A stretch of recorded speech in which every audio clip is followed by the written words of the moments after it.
Oh man, I think it would be funny if, like, in the first clip we were like, wifey material only, everybody else get the hell out of the way.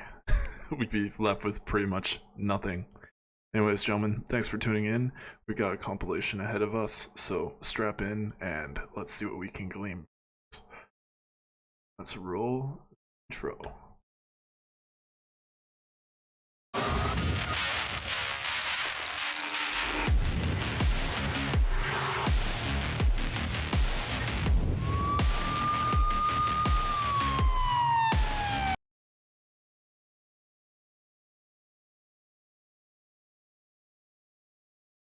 The algorithm has definitely done its job for me on TikTok.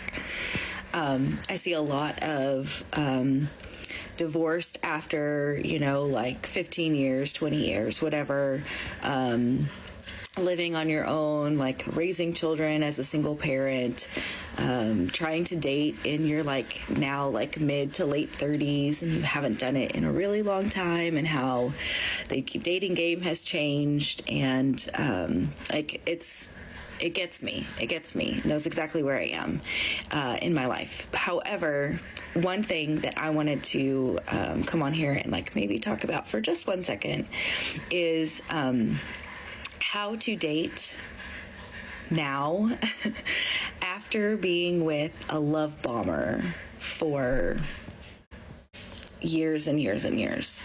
I was with my ex-husband. We were together for 20 years, and he was very much a love bomber. He said all the right things. He did all the right things. He showered me with stuff.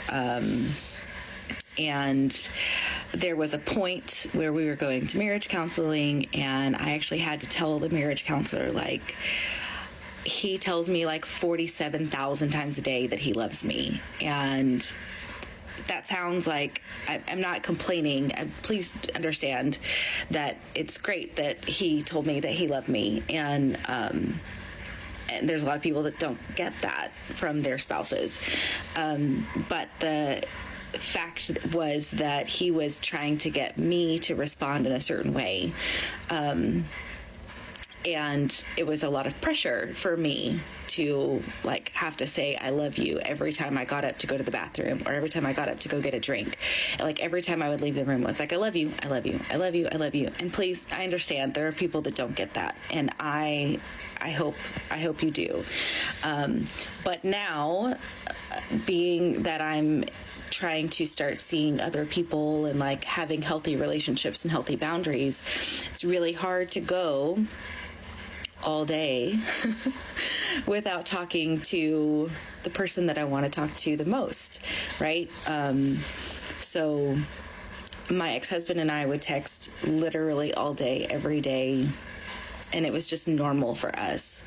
And trying to navigate what a healthy boundary is as far as texting goes with somebody has become very challenging for me. I don't want to say that it's a codependent or anything like that, but I just find that I'm missing that communication all the time, and it's really kind of a struggle, and it sucks. Alright, wow, that was a long one. Yeah, the fact that she can't say I love you back, or finds it hard to say I love you back when you're in a marriage, proves that there's just something wrong there with her. You try to do the work at marriage counseling, but I feel like that doesn't really work that well. I don't know. Guys that have been married that have gone through marriage counseling, leave in the comments is I'm never gonna get married. I couldn't tell you what exactly that would be like. Either way, it's just reality kicking her in the face that she had a very loving husband and now she has to deal with the dating pool that's not so loving. Oh, darkness creeps in. Either way, let's get into the next one.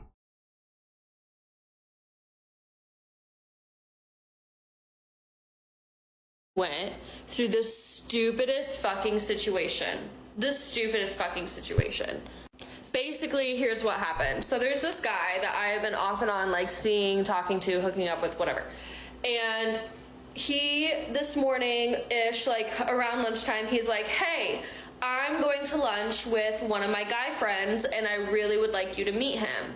because me and him have been talking for like 2 months. He's like, I'd really like you to meet him. And I'm like, okay. And he's like, so you should like come to lunch. And I'm like, okay, cool. In my head, that means one of two things. He's buying, right? Because he invited me to lunch, or be prepared to pay for myself, right? Those are my options. I don't expect anybody to ever pay for me ever, right? But etiquette wise, you invite me, you would pay, right? Tell me why. At the end of the fucking lunch, first of all, I get there and they're pretty much already done eating, which at that point I'm like, why am I even here? So I feel bad. So I order one drink because they still have a full drink.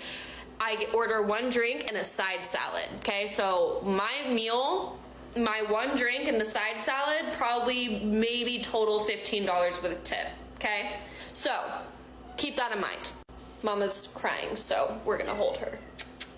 Anyways, tell me why when the waiter comes over, or the waitress, she's like, so how are we splitting this up, blah, blah, blah. And the guy goes, oh, we're putting it all on one. So I'm like, oh, cool, like, he's gonna pay.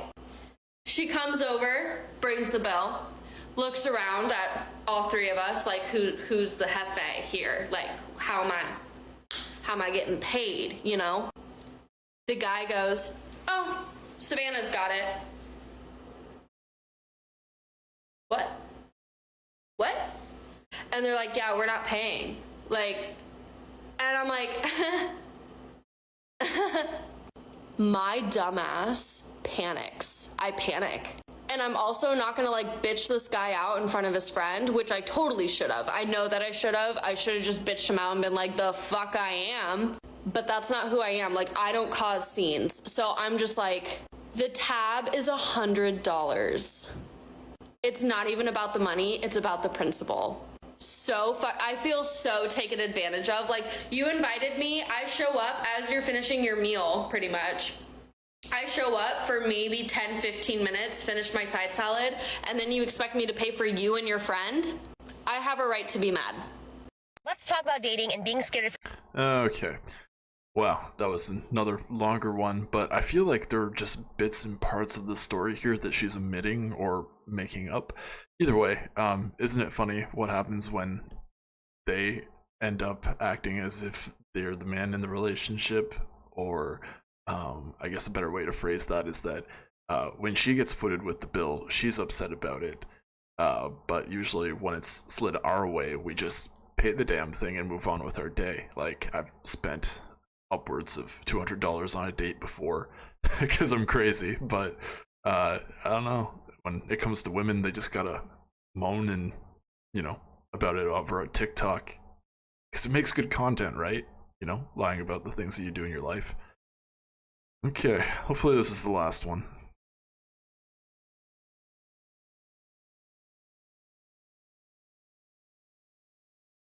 You're taking too long and moving too slow, especially if you tend to rush. And you know we're going to talk about anxious attachment, so you might want to save this. And this is also really applicable for my girlies who are 30 plus, because I know dating is rough. But here's one thing that I think girlies over 30 have as an advantage.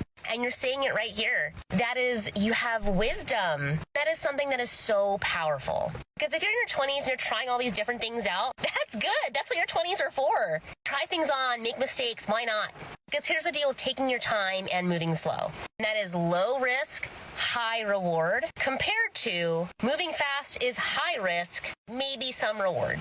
Can't remember when I heard this, but my husband says it all the time. Do you know that speeding only gets you there like literally 30 seconds faster versus if you had just left early? And to me, that says a lot about preparation, just being ready. And taking your time and taking things slow, that's getting prepared. So remember, low risk, high reward. All right. Well, that's the last one of the compilation, but I think if I were to sum things up here, this one and her wisdom from her years could use some updating. My God, what if these women who are in their 30s that are providing dating advice to women that are in their 20s said instead, hey, find the one, find a man who's going to provide for you, you're going to work together, you're going to have children, stuff like that. maybe we'd be in a different way, you know, instead of just mess around and have fun in your 20s and don't worry, you know, when you hit your 30s everything's going to be just fine, when things are much harder for women in their 30s and much easier for men in their 30s. I just think that the whole thing would be completely toppled on its head. The dating market would be much more interesting and a lot less difficult for both parties involved. Let's hit the 11-minute mark again. Thank you for watching, guys. Always do your due diligence when you're out here dating.